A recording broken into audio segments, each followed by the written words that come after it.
almost 18 to 20 mails, and all of them about just one thing, and that is mobile. The age group of children is probably from, as I can just see, from 4 to 21. I think this is also a male which states 18, yes, around 21, 22. And the parents are worried, and even in my last video, I think I was just telling you about the mobile consumption and how we can try to reduce the screen time, how we can contribute by being interesting parents. And I told you that in my next video I would be telling you about giving you more ideas. So now this is one particular mail which is little disturbing. At the same time, it's an eye-opener, because the father here has written me an entire letter, and he has just told me about each and every conversation and the nuances of the relationship between him and his daughter. I have changed the name, Mr. Shah. Mr. Shah, he's getting pensive in his letter. That is, he's really very sad, and he says, "Ma'am, I don't know where I went wrong in my upbringing. My daughter prefers to stick to her mobile, chat with her friends non-stop, but refuses to indulge in any kind of day-to-day conversation with me. I am her father and I am not her enemy." Further, he says, "I believe mobile is dangerous." Agree, Mr. Shah. I agree 10,000 times. And many others who are anxious parents really know that it is so difficult to handle a child with this monster. True, because it keeps on buzzing from one or the other corner. In the name of messages, in the name of notifications, in the name of call, it keeps on buzzing. The addiction is crazy, and I'm worried. Yes, Mr. Shah, the addiction is crazy. It's real. It's not a fictional thing. It's not a fantasy anymore. It's real. And for certain parents who are really disturbed, nothing seems to work. But with this humongous letter, the detailed one, I could understand one thing. You have even just written me dialogue by dialogue the conversation which is happening between you and your daughter. And from your letter, I believe you're a single parent. And so being worried, it's something you cannot, avoid. You are worried, and that's something which you cannot ignore. That's something which is obvious from your side, and nothing seems to work here for you. Mr. Shah says that mobile is father for her.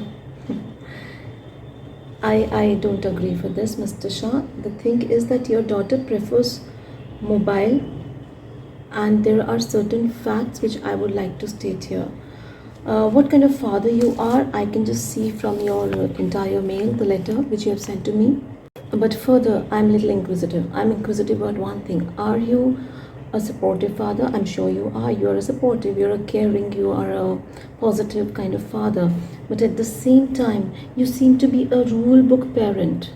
What is a rule book parent? A rule book parent, according to psychology and the latest research, that most of the parents these days are like rule books. They start their days with the very set dialogues and instructions, and sometimes even complaints, and rules and regulations in their tones are always there. So are you a rule book parent? From your conversation and from your letter, I can understand that you are a rule book parent. Now, a parent who picks up each day with this like, "Hey, good morning" to the child. "Good morning. Please make your bed before you leave the room." Or complaining like this, "Hey, good morning. Why this strange stink or the smell is coming from your room? What have you done to your room?"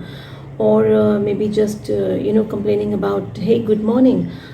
Why haven't you done your homework? Your teachers just texted me on WhatsApp that your homework is pending for the past 4 days. What were you doing?" Now, the morning note, the morning your ritual of saying good morning to your child is hugely underrated in our country, or maybe in any country for that matter. But it's hugely underrated. A good morning hug from a parent to a child actually changes the entire day of the child. The child gets really enthusiastic about getting more constructive and productive at the same time. In case you are starting your day with such conversations like complaining or a set of instructions or rule book parent, as I said, there's least chance that your daughter will come and talk to you about anything, because you're already ready with so many things for her on a platter. Do this, do that, behave like this, behave like that. This is not done, that is not done. And all these rules just, will somewhere disturb her, somewhere roast her from inside.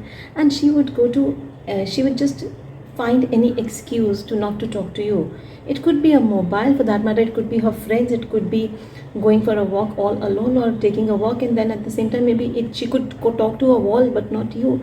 Just look at her age. At the same time, she's probably, what is her age? She's like 16, 17 or 18. So in that case, you have to understand that what kind of conversation should be cracked between a father and daughter, where daughter is a teenager.